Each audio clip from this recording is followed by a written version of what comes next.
ગુજુ કોને ફાડી લ્યા મારા સિલાઈ ના નહીં પૈસા ફાટ્યો ગટાજી તમે ના હતા ને કાખા નાખા તમે ફાટી છે પેલા સિલાઈ ના પૈસા આલો હાલ પૈસા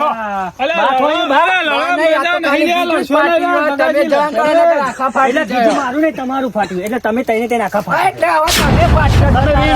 તાકાત ખાલી અમે ફાટતી રહ્યા 20 રૂપિયા લાવવાનું કરો ને કે ગામડા હાથની દવા તમને લોબા થઈ જાય લાવ 20 રૂપિયા લાવ 20 રૂપિયા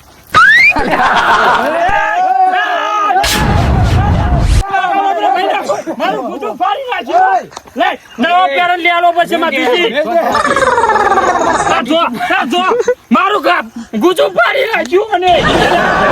આ કાળા ફોડાળો ચોથી આવી ગયો ઘણી વાર મજા આવી હતી તો ખાલી તારું ગીધું ફાટ્યું મારે હમું ના પડતો અને કાખો નાખો તું ફાટે પેલા ગુજુ તો ખાલી ગીધું ફાટ્યું હાથમાં ના આવતું તું ફાટી બીજા માથા કુડાની પણ કયો તો ખરા માથું